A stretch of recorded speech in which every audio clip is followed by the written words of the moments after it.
হয়তো শুধু মনে আবারও চলে আসলাম আমার বসির কিচেন। আজকে সাপ্তাহিক ছুটি, শুক্রবার দিন।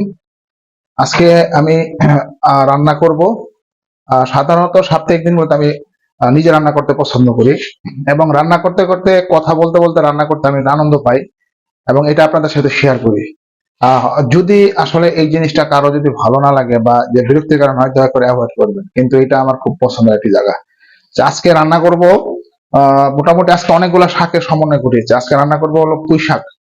পুঁই শাক ভাজি করে বাজার থেকে পুঁই শাক নিয়ে এসেছিলাম। পুঁই শাকগুলা কেটে ধুয়ে রেখেছি, এখানে পুঁই শাকগুলা দিয়ে দিব। তারপরে রান্না হবে। পুঁই শাক রান্না করার পরে আপনার তেলাপিয়া মাছ নিয়ে আসছিলাম একটা, মোটামুটি আধা কেজি সাইজের তেলাপিয়া মাছ। এটা কেটে এখানে পরিষ্কার করে রেখেছি।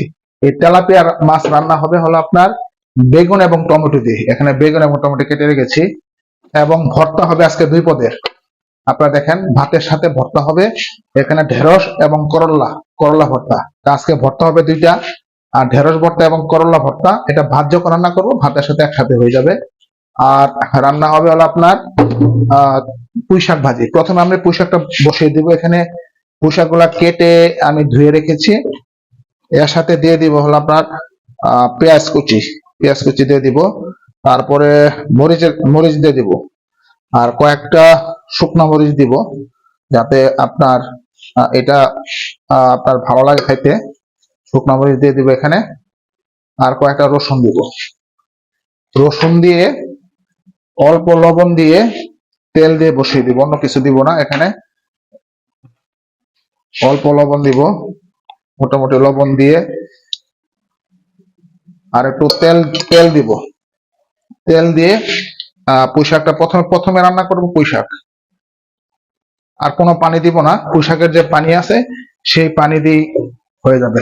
তাহলে এখানে পুঁই শাক যে নিয়ে আসছিলাম, পুঁই শাক শরীরের স্বাস্থ্যের জন্য খুবই উপকারী। এটা আপনার ত্বক মসৃণ করে, কোষ্ঠকাঠিন্য দূর করে, মিনারেল ভিটামিন আছে। বসিয়ে এখন আমি সুইচটা দিয়ে দিব। সুইচটা দিয়ে কিছুক্ষণ পর দেখি কি অবস্থা। প্রিয় ভিউয়ার্স, এখানে তেলাপিয়া মাছ দিয়ে টমেটো এবং বেগুন দিয়ে যে তরকারিটা বসানো হয়েছিল, তরকারি প্রায় শেষ পর্যায়ে, রান্না প্রায় শেষ। অল্প পানি দিয়েছিলাম, এখন একটু লবণটা দেবো, কেমন লবণটা হয়েছে কিনা। হ্যাঁ, ঠিক আছে। তাহলে তেলাপিয়া মাছ দিয়ে বেগুন এবং টমেটোর যে কারি, এটা রান্না আমার শেষ। এখন বসাবো ভাত এবং ভর্তা। এখানে আগে থেকেই চাল ধুয়ে রেখেছি, এখানে চালটা দিয়ে দিলাম। আর এখানে তার উপরে এখানে ঢেঁড়স এবং করল্লা দিয়ে দিচ্ছি এটার উপরে। ভাতের সাথে একসাথে এটা আমার হয়ে যাবে। এখানে বসিয়ে দিব, বসিয়ে দিয়ে এখন সুইচ দিয়ে দিব। প্রিয় ভিউয়ার্স, এখানে ভাতের সাথে ঢেঁড়স এবং করলা ভর্তা যেটা বসিয়েছিলাম, মোটামুটি ভাতও রান্না শেষ এবং ভর্তাও প্রায় শেষ পর্যায়ে। এখন ঢেঁড়স এবং করলা ভর্তা করা হবে। প্রিয় ভিউয়ার্স, যে ভাতের সাথে ঢেঁড়স এবং করলা দেওয়া হয়েছিল, এই হলো ঢেঁড়স ভর্তা, এই হলো করলা ভর্তা। এবং এখানে রান্না করা হয়েছে আপনার সকালে যে পুঁই শাক নিয়ে এসেছিলাম, পুঁই শাক।